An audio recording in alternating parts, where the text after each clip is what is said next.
आपने उसको कैसे डील किया? क्या आप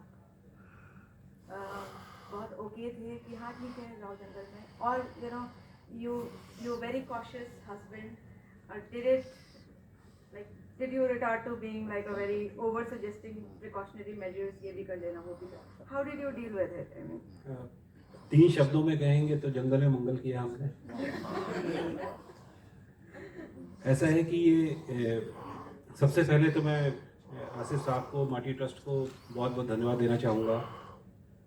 29 साल पहले ऐसा ही हम बगल बगल बैठे थे जब हमारी शादी हुई थी, तो आपने दोबारा हमें साथ साथ बैठने का मौका दिया, तो थैंक यू वेरी मच।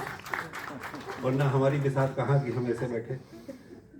और जो किताब, असल में ये किताब मैंने पढ़ी नहीं, क्योंकि इसकी जब इन्होंने टाइपिंग खुद ही करी थी, उसकी जब स्पेल चेक वगैरह मैं कर रहा था तो उस वजह से मुझे पढ़नी पड़ गई।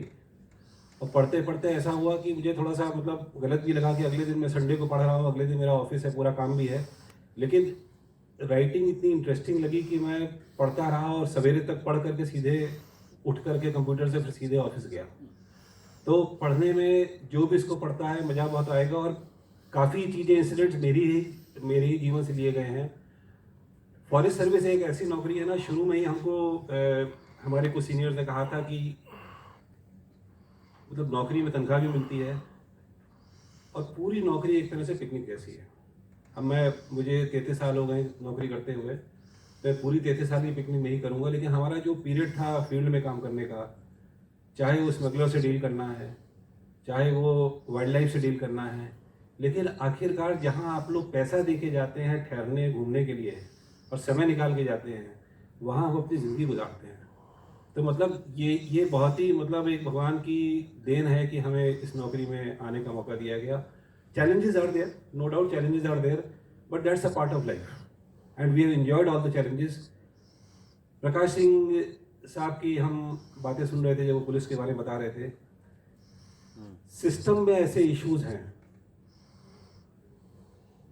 हमें याद है, किताब में शायद दिया है तुमने निर्मल के इंसिडेंट की, 98 में मेरे ऊपर हमला हुआ था। एक पॉलिटिशियन ने, एमपी था, इलेक्शन ख़त्म हुए थे, रिजल्ट नहीं आए थे और हम उस जगह पोस्टेड थे और थोड़ा हमने भी उत्पात मचाया था क्योंकि बहुत भयंकर स्मगलिंग होती थी और राइस मिल और राइस गोडाउन से पूरा यहाँ से वहाँ तक टिम्बर भरा जाता था और वो लॉरियों में भर करके जाता था बॉम्बे।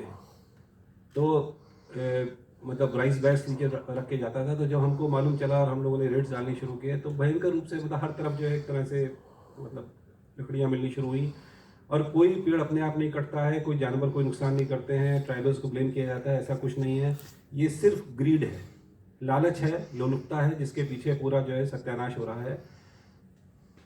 और जब हमने वहाँ पे पकड़ दकड़ शुरू करी तो एक स्टेज आई जबकि राइस मिल में मटेरियल था, गाड़ी बाहर खड़ी हुई थी, हमें बुलाया गया कि यहाँ पे लॉरी सीज हुई है, मतलब मेरा जुरिशन था, मैं गया। तो इन महानुभाव ने, मैं नाम नहीं लेना चाहूँगा, इन्होंने करीब 100-150 लोग लेकर आकर के अटैक किया, पत्थर मारे। मतलब भगवान की दया से हम आपके साथ में हैं और हम परिवार के साथ हैं। उसके बाद वो इलेक्ट हुए, एमपी हुए, आज भी वो पॉलिटिकल लाइफ में है